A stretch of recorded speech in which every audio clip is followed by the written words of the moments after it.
What's up everyone and welcome back to the MMA Zone. Today, let's get started with Chael Sonnen thinks Michael Chandler may be Makhachev's Kryptonite. When Islam Makhachev captured the 155-pound title at UFC 280 by defeating Charles Oliveira, he did so in spectacular fashion. Throughout the course of the fight, Makhachev looked to be in control of the bout from start to finish, keeping Oliveira hesitant to throw as a result of the takedown threat. After ultimately winning the title with a second-round submission, Islam Makhachev welcomed featherweight champion Alexander Volkanovski to the cage as the #1 contender. With Volkanovski as the next man up at 155 pounds, the fate of the rest of the division was put into question. On one hand, Volkanovski presented a big threat to the title. On the other hand, there's no shortage of contenders at lightweight, with Beneil Dariush eager to get a crack at the belt and the winner of November's Poirier vs. Chandler fight confident they can be catapulted into title contention.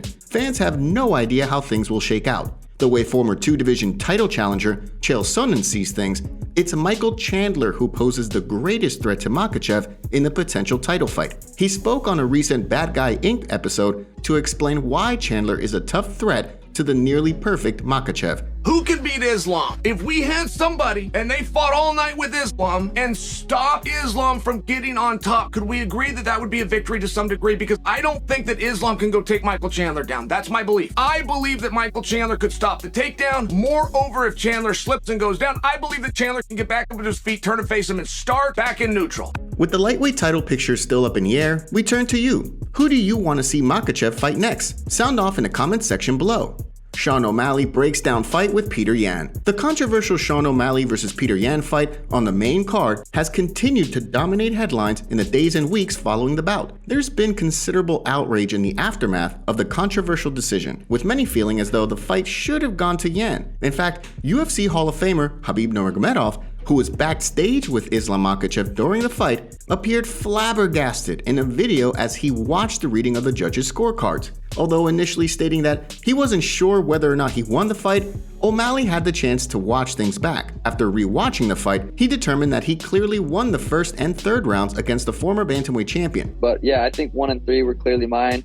I think a lot of the people initially that came out and were just so mad that I won were all the same exact people that were saying I was going to get absolutely smoked. So then I go in there and win, and now they're having a tough time. But I'd just highly recommend to everyone to go back and rewatch the fight before you make your solid opinion. But how did you score the fight? Did your opinion change after going back and re-watching it? Give us your thoughts in the comments section below. Before we continue, make sure you give that like button some love and be sure to subscribe to the MMA Zone for all of the latest news.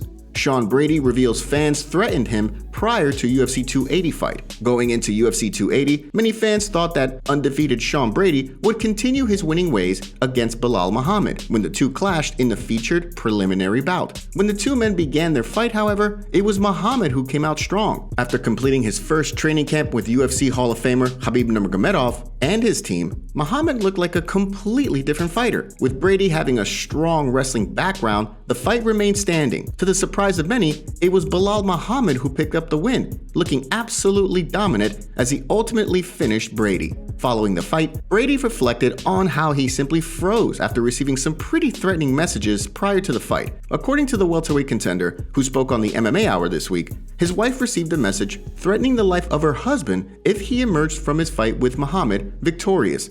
Although Brady lost, the hate messages didn't stop there. In the wake of the defeat, his wife continued to receive messages mocking her husband for the loss. The situation ultimately got so out of hand that the fighter had to take to social media to condemn those sending messages of hate to his wife.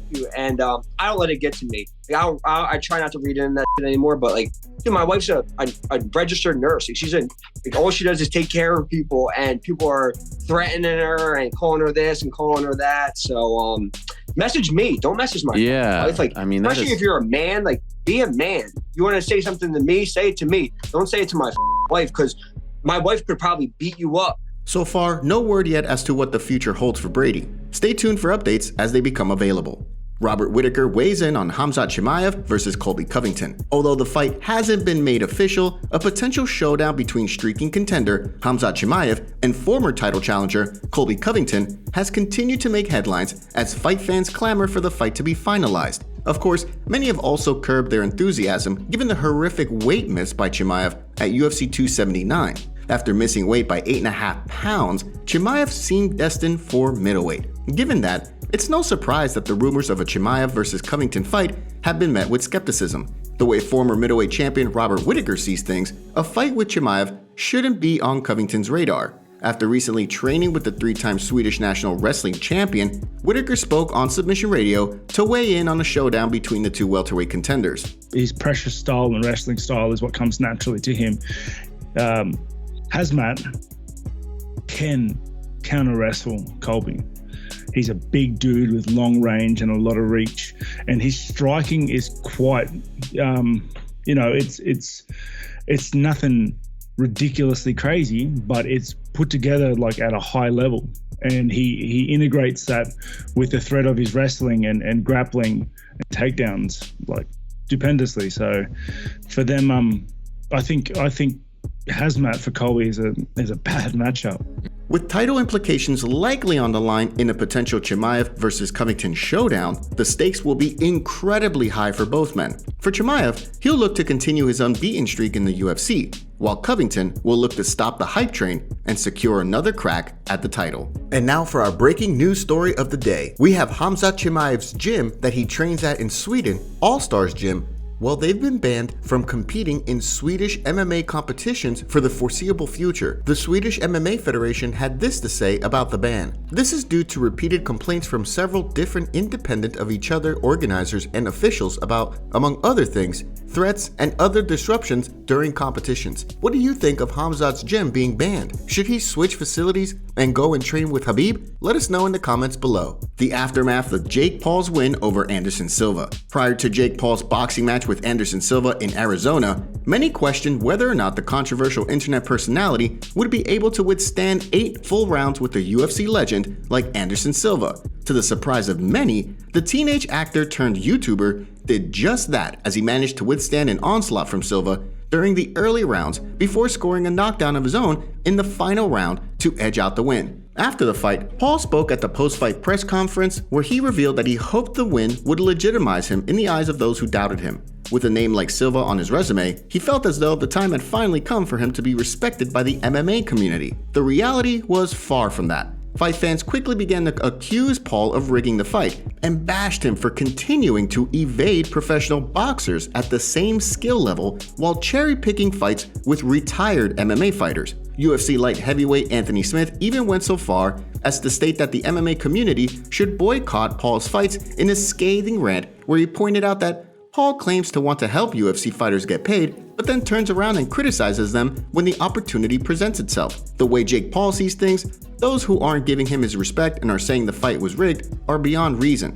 He spoke on a recent episode of the MMA Hour to discuss the situation. I lose faith in my generation and my peers and like us as a society and in a world just when I see that type of stuff and that type of stupidity.